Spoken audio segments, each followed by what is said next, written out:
In today's episode, I interviewed Justin Esgar, who's the founder of the Virtua Consulting Group based in New York. Now, Justin, like me, is a bit of a tech geek, but he's actually not a techie himself. He just loves the stuff. And today we talk about a lot of the common mistakes that small businesses make when it comes to their IT, about how to outsource your IT support, and about the role of the virtual CTO, or the Chief Technology Officer in plain English. And also we talk about website security. We talk about backing up your files. We talk about some great apps that you can use and implement today. And really importantly, how to find people to do all the stuff in your business that you don't know how to do. All of that web stuff, the IT stuff, the programming stuff. And some great tips on the best sites to use to find those sorts of roles. So listen in if you're interested in knowing how to get your IT infrastructure up to speed to make sure that your company is as productive and profitable as possible.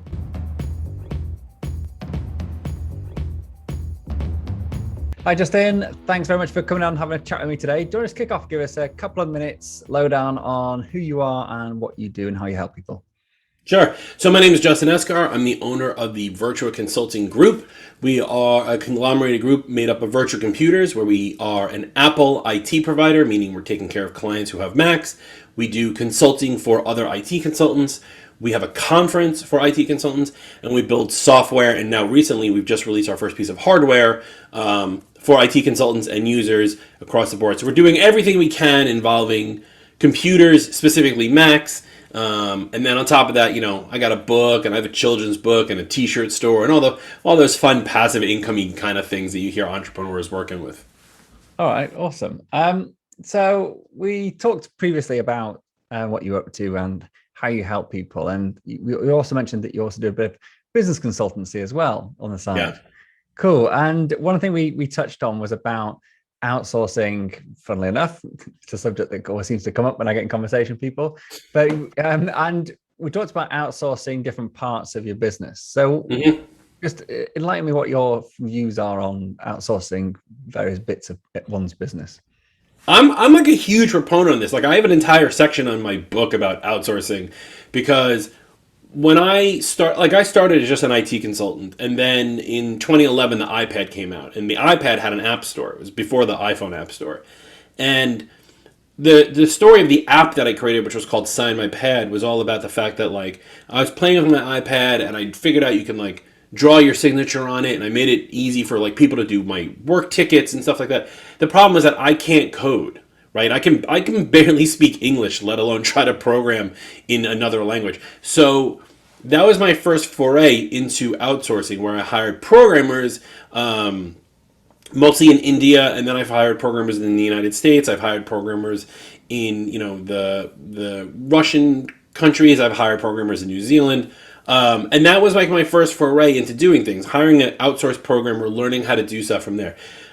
From that, though, I outsourced things. I had a virtual assistant for a long time who would come up, figure out what I was going to make for dinner. That's such a silly thing, but to have someone else make that decision for me, or find recipes for me, or order flowers on specific days that I needed to order flowers for. Having a virtual assistant was a great thing. I even outsourced our children's book that I wrote with my wife, where we had sketches of what we wanted to do, and we went on one of the websites, and we had someone do all the graphics for the website, which then we took and touched up and put all the words on and kind of made, and then just did self-publishing on Amazon to put that out. So I've outsourced a lot of things. I mean, I know that in my own business, I am not great at marketing, despite being a business major and having done the management and the marketing classes. When I went to school, 20 years ago, things were different for marketing than they are now. So I outsource a lot of marketing efforts, whether it's a sales company or a company who's going to do my LinkedIn, or someone, outsourcing my blog posts and stuff like that. So I'm a huge proponent of it. And it's very funny how you can outsource literally anything you want. We had a failed project that we tried to do one time that was going to be our first piece of hardware years ago. I'm not an engineer, but I was able to outsource through, I think it was Upwork or Guru, and I found an electrical engineer in the middle of the country who was able to help build a semi-working prototype of the thing that I wanted to make. So you can really outsource anything, allowing you to focus on the core competency of what you can do and really rock at your business. Yeah. Totally. Yeah, I totally agree.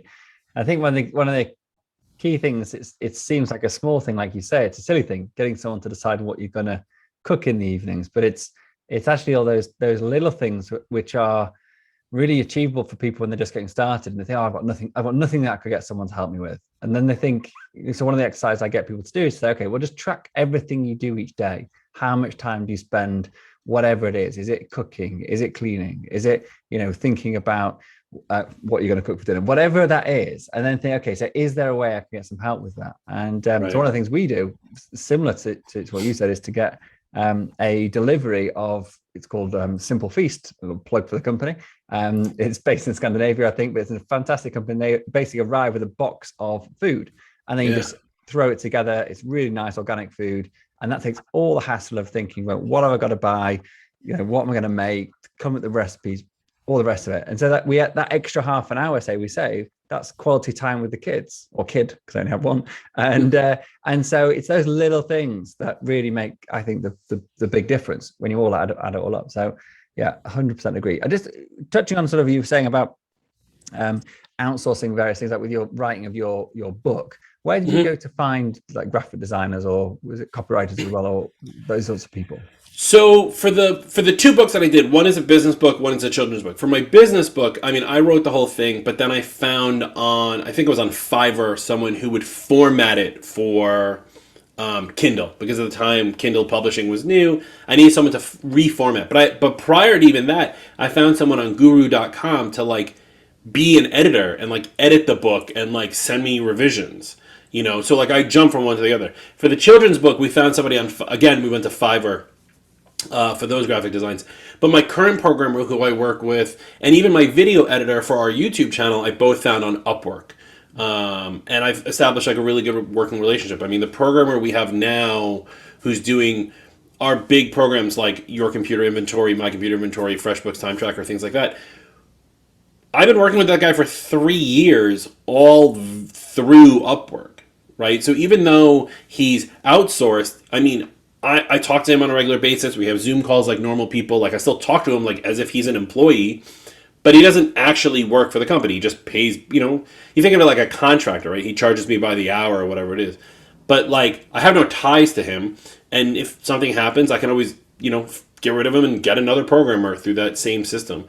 So Upwork, Guru.com, Fiverr with 2 R's are like the three big ones that I use. But it really comes down to what you're looking for. You're not going to find top quality items of a specific thing on all 3 platforms, right? Like I wouldn't go to Fiverr for programming. Programmers are typically found on Guru or Upwork. But I was shocked when I found my video editor on Upwork and not on Fiverr. I did, however, use Fiverr to make our little video intro for our, if you ever watch anything on our YouTube channel, there's like a laptop that opens and it says Virtual Computers or Virtual Consulting. That we found on Fiverr. We paid somebody like $20. We waited 3 days and it showed up, kind of thing. But my video editor and my programmer, who I talk to on a regular basis, those are more like through Upwork.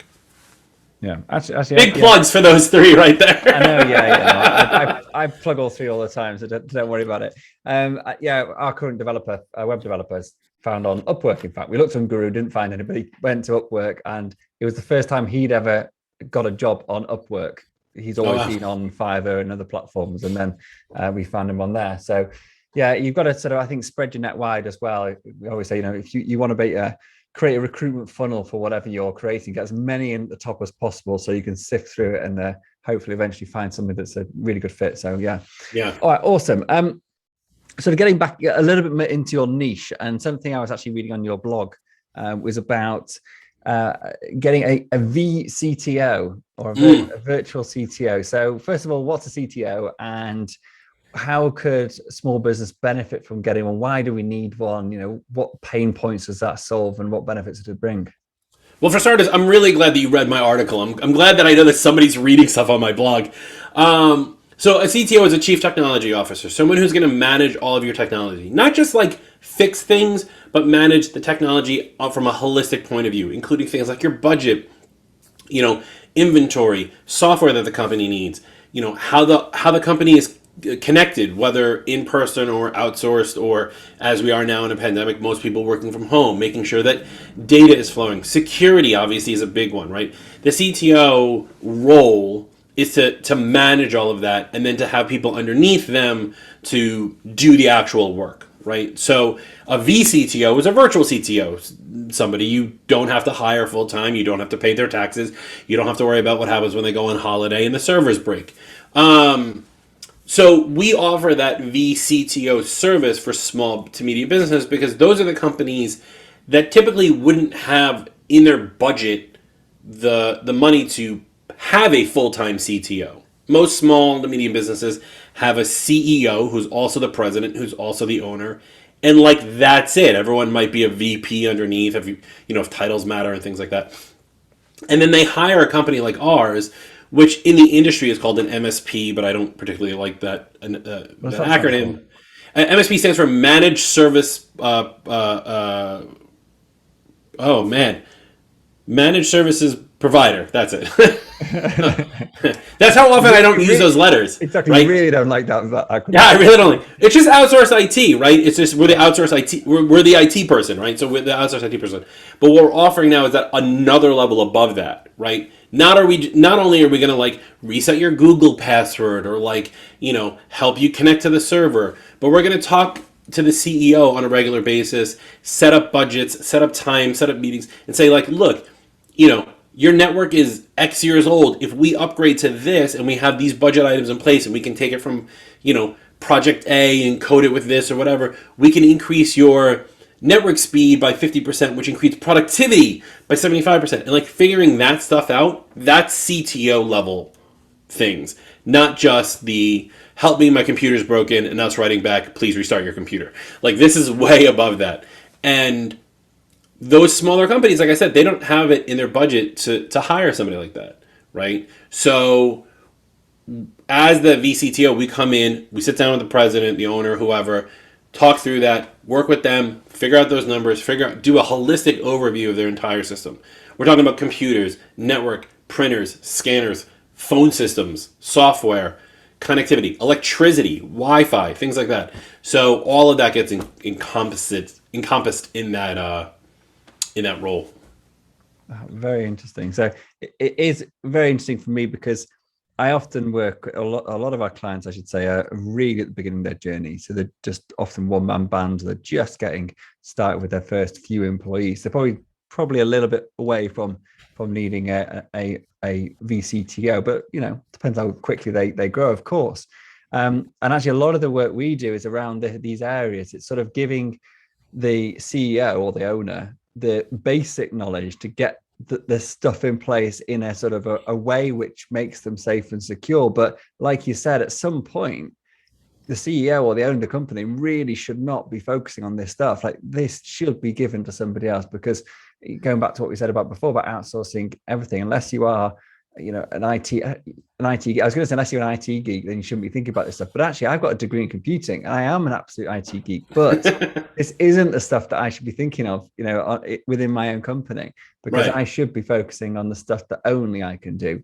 And this is much more the stuff that actually there are best practices. There is a way to do this right and a way to do this wrong. And so having that expertise must be a massive help. The hilarity of it is, as the owner of an IT company, I shouldn't be doing it either. And that's why I have a director of IT, who's our CTO, basically, who manages it all for us, because I need to be focused on, marketing and management and personnel and stuff like that. So even in our own company, we have a CTO, even though we're a 5-person company. And it's that same role, right? I make our guy Luke think about, like, what's the best practices here? What are the security concerns? Should we be worried about things for our own company, even though we are also the IT company? So it's very funny and very cyclical. So do you do, just going into this a little bit deeper, I'm interested. I had a conversation with one of my clients just now, actually. And at the moment, they're just trying to figure out how to get a webhook working for pinging some automation from their Asana app. So is that the sort of stuff, like on a very quite bespoke level, that that role would get into as well? Or is it the more higher level stuff? It would be more higher level. I think for something like that, what we would do from a CTO perspective is say, like, look, we need to connect Asana to whatever program, and we know we need a webhook. Let's go find the right person who can build us that webhook, right? Yeah. We're not going to build that webhook. I mean, some of the people on my company have some scripting knowledge and stuff like that, but like that's not really where our forte is, and that's not what virtual computers job function is. But that would be the CTO role, saying, okay, if we can't do this, who do we look for? How do we find that person? What websites, what knowledge can I bring to the table from past? And say, well, let's go to Upwork and let's go put out a posting saying, like, looking for an Asana webhook expert to help XYZ happen, and then managing that whole project top down, right? We don't have to be the ones to do the work. We have to be able to manage that entire project. We're doing that now for a client. We have a client who just brought on a cybersecurity firm. Right? We're not doing the cybersecurity assessment. We're not doing the NIST and the CCM assessment and all those other things. We're managing the cybersecurity firm, right? That's the CTO level thing. Yeah. No, yeah, I get that. Okay, cool. Yeah, because I think one of the things that I often hear when I speak to people when they're looking for, and it doesn't have to be really complicated stuff. It can be as simple as finding a good web developer. And I can hold my hands up that I've struggled with this as well in the past. So finding a web developer or even a designer going the front end stuff, but very much if you're getting into technical stuff, if you do a bit of reading, you learn about APIs like application protocol interface, if anyone's interested, to how you get two apps to talk to each other. And there's clever stuff you can do to really automate stuff in your business. But then you go out and try and find somebody, and because you don't know anything about it, you just want the end result. It's really difficult for you to have the knowledge to know, is the person I'm hiring the right person? Are they just basically going to fleece me? What should this cost? How long should these things take? So I can imagine having someone like this, the VCTO role in place, it would end up actually potentially saving you money and a lot of heartache, because they have got that experience, they have got the knowledge, and then they can go, okay, this person, we can look at their credentials, we can see their portfolio of work, you can have a look at their reviews, we know this person knows what they're talking about. So I can imagine that finding the right person is actually quite a really useful thing actually for a lot of businesses. And funny enough, we actually, like I said, we do a lot of that stuff in our own business. So we created an app called Freshbooks Time Tracker Plus. And basically what it does is it allows us to track time in our Zendesk, which is what we use for ticketing, to Freshbooks, which is what we use for invoicing. So if a staff member or my team member goes to a client, they can type up the ticket and they can record the time, and it gets passed through. That didn't exist. It didn't exist. So I went out and I had I knew what my requirements were. And again, I don't know how to code, right? But I went out and I said, these are my requirements. Here's what I want it to happen. And I drew a flow chart. I'm a big fan of like drawing flow charts for those kind of things. I even kind of like sketched out like what I want button wise and stuff like that. And I found a programmer who was able to build a working version of it. And I thought we had a great working relationship. And then, it went sour. The relationship went sour. Things happened. You've had past relationships. You've broken up with people. You haven't been with the same person you've known since first grade, right? So what do? You have to be able to know when to cut off and switch to somebody else. So we went and we reposted it. And we said, we now have this app. It's semi-working. We need someone to finish it up. And review the whole thing top down and give us documentation. And then we found another programmer who was able to finish it up, and their review, we went off their reviews and their portfolio, just like you said, and we got them to post, and we got the app approved by Zendesk, and now we have our first Zendesk app that we're selling. So it's not just knowing the end result or figuring out those pieces in between, because again, I have zero idea how the two things talk to one another, because I could read and learn and do whatever, but I have more important things to do in my time. But knowing what I wanted, knowing how the end result works, knowing that got approved by Zendesk, knowing that it's for sale, knowing that I can market it and stuff like that, that's more important to me than like, is the code so clean that as soon as you hit the button, it sends it to FreshBooks within 1 nanosecond versus 5 seconds. Like, I don't care about that, right? The end result is that it works. Knowing what I wanted, knowing how to get there, that journey, that path, that's where someone with knowledge comes in. And keep in mind, I didn't always know this, right? When we wrote our first app and we went to Guru, the reason I even knew that was my wife at the time was working for a print company who was happened to do websites, and they were using Guru to find a web developer. So when I was coming up with the idea for the app, my wife and I sat down. I was like, how are we going to do this? And she's like, oh, you should try Guru. This is just a passing of knowledge. Yeah. So if anyone who's listening wants to get into this stuff, go to guru.com, go to upwork.com, see what's out there, post a project that you want to post. You never know what you're going to hit. Yeah, this is a bit of a side, but you just prompted something that a conversation I had with somebody who actually specifically helps people locate either individuals or teams to run projects, not just IT projects, any sort of business project. And one of the tricks he said to do is, look, if it's quite a big project, you're going to invest, above say £1,000 or a couple of $1,000 or whatever it works out to be into a project, and upwards of that. Then think about actually putting the job posting out there. But then the first thing you can get people to do is to for a fee, so $50, $100, so a nominal amount of money, and sometimes big 2 or 3 people, for them to kind of say, right, this is what we're thinking of doing. Give us your proposal. Give us exactly working. This is how you see this mapping out. And then you're basically tapping into knowledge that is way beyond what you have. You're getting something of real value that you can then compare and contrast and say, I can see how these things would work. And you may find the perfect person to do your work for you, but even if you don't, it's a small amount of money to actually really probably push your project development along quite a lot. And they're not doing something for free. Because if you just say, send me your proposal, then either they're going to work their butts off for nothing, or they're not going to bother because, there's 50 people asking every day. So I thought it was quite a nice trick to sort of start that relationship off well, but also you get something of value in return for that. I do like that idea. I think also what's nice about that idea is that if you get 2 or 3 proposals and they're all wildly different, that also tells you that your idea doesn't make any sense, right? And that you need to really think about how this is going to work, because it's so funny. It reminds me of a math equation I had to do in 2nd grade. This is a true story. I love telling this story. Teacher gave us a piece of paper. On it was a curved line, a straight line, and a squiggly line.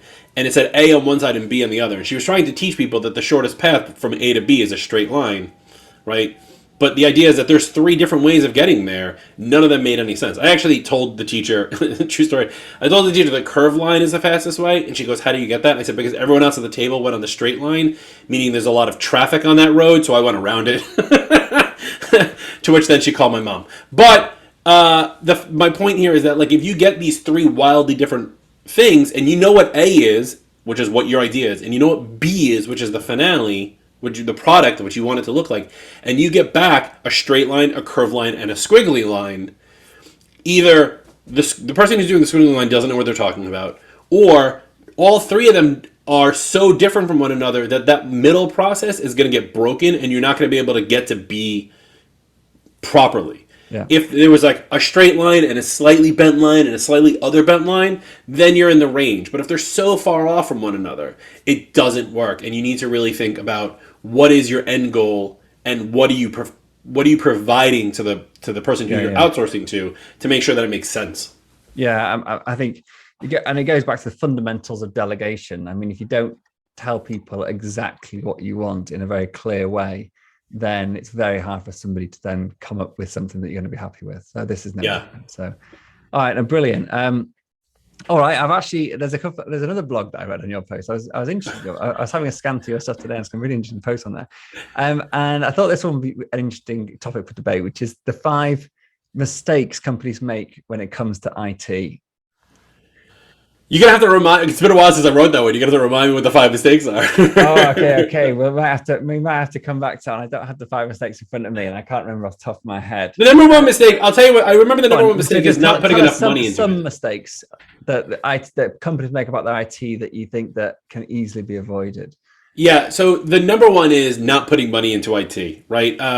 And putting IT on the back burner. It's 2021. Stop doing that. Like, end of story. So many companies, because the problem with IT is that no matter how you look at it, IT is a loss for the company, period, right? There's never been a company that has even in Fortune 100s, that has an IT department that nets them a profit, right? IT is the loss leader for every company. Why? Because IT is expensive, but the ROI on it is the productivity. If you give your staff computers that are from 2010 and you expect them to churn out great, multi-million-dollar winning videos and graphics, that's not going to happen. So you have to be able to put money into your IT, put money into your infrastructure, and stop thinking that, oh, it's fine, the computer's fine, whatever, we'll just deal with it. Don't just deal with it. Fix it, replace it. I'm so in the point now where like someone's like, my computer's not working. I'm like, just buy a new one. Like, I don't even care anymore. Just buy a new one. It's so much easier than trying to like figure out what's wrong with it. In most hardware, we're talking about hardware cases, not software, but in most hardware cases, it's so much easier to just buy a new one because silicon shortage aside, they're so easily available. I can walk into an Apple store and walk out with 3 computers, an iPad, an Apple Pencil, AirPods, and they could just laugh at me as I walk away the store with $10,000 worth of new equipment, right? So that's the number one mistake is not putting money. The second mistake, I think, if I'm remembering the blog post, is not worrying about security. Companies tend, especially smaller companies, tend to not worry about security from the get-go because they go, oh, like, who am I? No one's going to really come after me and no one's going to hack me. Here's the thing. They're going to hack you. Why? Because they can, right? I can't tell you how many WordPress websites, even my own, I've had problems with it, but like how many times I've had to go in and save a WordPress website because they didn't install a simple security plugin. Like something silly as that to, here, anyone who's listening, if you have a WordPress website and your website is something.com/WP-admin, and that's how you log into your WordPress, you're going to get hacked. Period. End of story. Like, you're going to get hacked, right? Install a plugin, change the slug, do whatever. There's your free advice for the episode. But that's a huge thing. Put money into security. Put money into backups, email backup. Google and Microsoft only give you 30-day retention on email. Get it back, get email backup. Those kinds of things. Stop thinking that if you hire better employees, you're going to net a better result, because those employees can't do anything without good tools. You want to build a house, you're not going to use a hammer that like the handle is cracked, or a screwdriver where the flathead is bent, or an electric drill that every time you plug it in, you're going to get electrocuted. Right? You're going to use the proper tools to do the proper job. And it's the same thing here. Put the money in IT, put the money in security, and, no. The rest of it is like, stop filing all your emails in your trash. I have people who do that all the time for whatever reason. And, like, just, train your users on looking out for phishing emails. The rest of it is all conjuncture. Yeah. And if anyone listening wants a tip on backing up their emails and drives, etc. So we recommend, you might have your own recommendations. Well, do you have your own recommendations before I tell you what ours are? Yeah, call us and we'll set you up with it. But we use, a lot of the time we use, in most cases we'll use Backupify, which is a great product. It's cloud-based. It will do Google and Microsoft. In some cases we actually back up their email to a Synology, like an on-prem Synology, which is an on-premise server RAID that has a bunch of hard drives in it. And there's a couple of others that are out there, but like we really like Backupify. We use Backupify as well. And if you're worried about cost, Backupify costs $4 per user. And if you've got, it doesn't matter how many users you've got, you only need to pay for one license. It just depends on how many of their email accounts and things you want to back up, because obviously you only back up the individual emails for each user you pay for. But we only have 2 users we pay for, but we have lots of other users who don't use email in our company, so we don't need to back them up. So simple as that. There you go. Cool. All right. Awesome. This has been really, really interesting and very informative. And actually, I must admit, I'm pretty sure my login for my WordPress site is WP admin.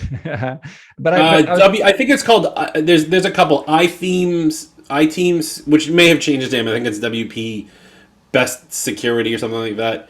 It does like a walkthrough that lets you change certain things, and you get like a score. I'm telling you, and it's free. Like you're spending like 20 minutes fixing it, and you'll be way better off. I will get my web developer on it as soon as we finish this call, in fact. And so and just to sort of really drive that home, I've noticed you get warnings, and you go into the back end of your WordPress site, and it'll say attempted failed login, attempted failed login, attempted failed login. And you have hundreds of these. And just people basically trying to guess your password using whatever bots they're using to do it, to try to hack them, isn't it? So this is real stuff. And I'm not a big no, I'm not a big fish. Why would anybody come and hack me? Exactly what you're Because saying. But they're trying every single day, all day, every day, in fact. So yeah, it's real stuff. And it's so simple to fix, like you say, a simple plugin, a simple change, or paying $4 a month or whatever it is for your backup. And I've lost everything before now, and I've blogged about it many times and talked about it. And that pushed me to get back up a Fiverr. But before then, you don't know what you don't know. So don't wait till it happens to you. Listen to our advice now, to Justin's great advice on this. So yeah, awesome. All right. I want to finish, if I may, with some questions which I ask everybody, and hopefully the first one is going to be a good one for you, which is all about your favorite apps or plugins. So tell us a bit about your 2, 3, whatever favorite apps or plugins. I mean, favorite apps. Anything that I built. Of course. Of course. I mean, our world is we live in Zendesk, so all of the Zendesk connections. There's a company called SweetHawk. They're based in Australia. They're amazing. They make amazing Zendesk plugins that we use all the time, including calendar plugin, task lists, future tickets, scheduling, stuff like that. And I know we actually did a video about how we onboard clients using Typeform, which then automatically makes a ticket in our Zendesk, which then automatically adds a task list from this program from SweetHawk. They're a great small company, and we love supporting them, and they make some great things. So we use a lot of that. We do a lot of most of our communications in Slack, so anything that will tie into Slack. So our Zendesk ties into Slack, Zoom ties into Slack, things like that. In terms of apps, I mean, I mostly play Pokemon Go with my kid, so it's just a lot of that.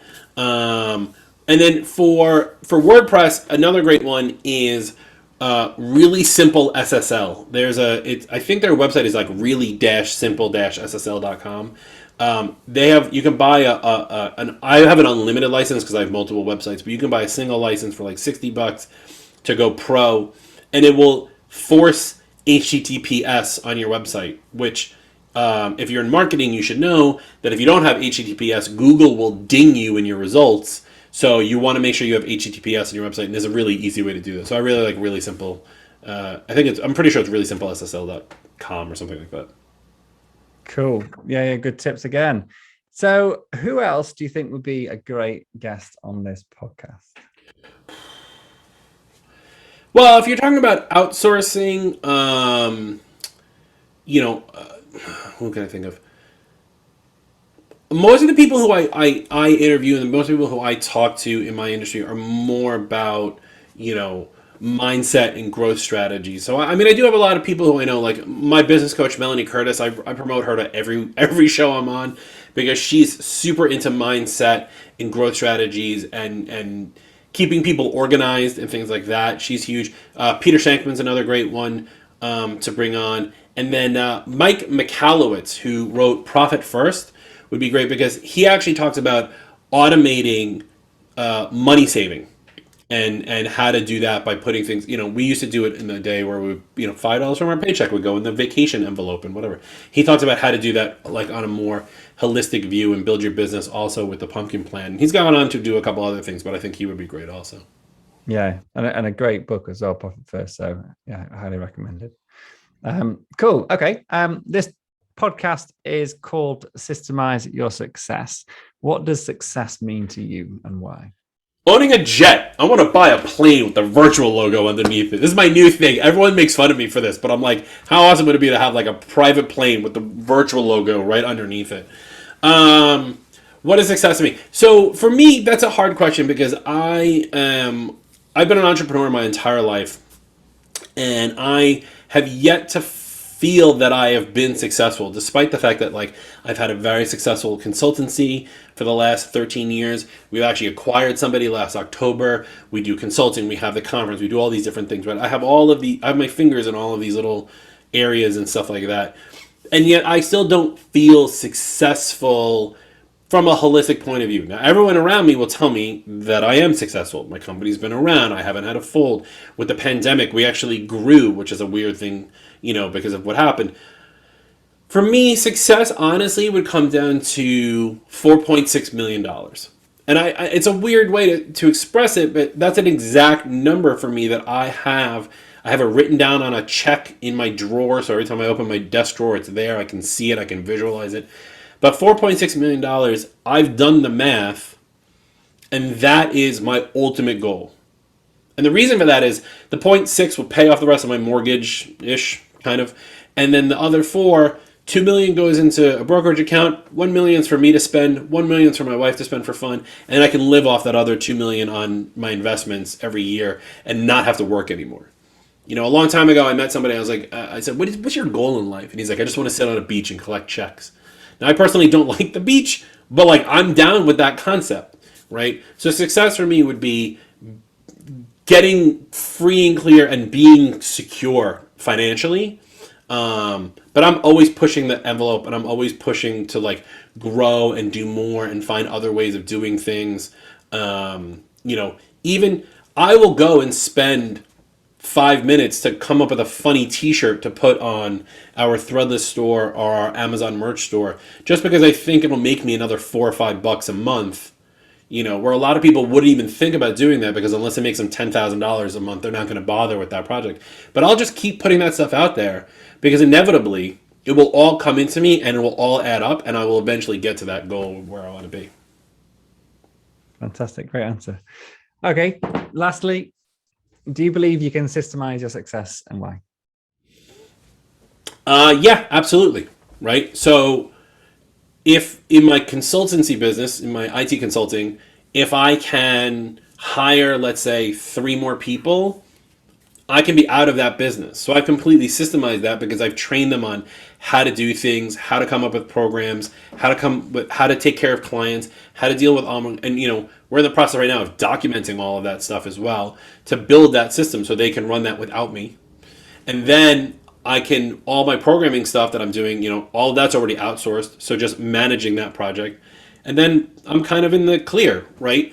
There are some things where I have to be involved. So for my conference, for example, I have to be the one getting speakers. I have to be the one getting sponsors, just because we're too small. But there's plenty of conferences that are out there that have people who do that. And then that person who owns the conference is sitting on a beach collecting checks, I'm sure, right? So can it be done? Yes. It takes a lot of work, and you can't do it year one. You have to be able to, when you're starting off, or if you're still kind of like in your infancy of business, think about what that long-term goal is, work backwards on how you're going to get there, and start doing those things now. Start figuring out those systems now. And yes, they may change in the next 5, 10, 15 years due to your personality, due to finances, due to technology, due to whatever's happening in the world. But the concepts have to be the same, right? So if you can start systemizing that now. I wish we documented better when we first started. You know, now we're 13 years in, and we're like, okay, we have a list on how to document. We have to write a document on how to onboard a client. We know how to onboard a client. We just have to write the document on how to do it, so that way if we hire anyone new, they can just read it, right? So start those and get those systems in place now, and build it so that way you know what your future is going to look like, and it won't be such a chase, and you're not going to be like dying every minute being like, I need to figure this out. You've already figured it out. You did it. Fantastic. All right, Justin, it's been an absolute pleasure. I've really enjoyed this. I've learned a lot as well, and I'm going to go and ring my web developer the minute we put this meeting to a close and ask him about our WP admin and get that changed. So thank you for that tip. Thank you so much. Cheers, Justin. Bye.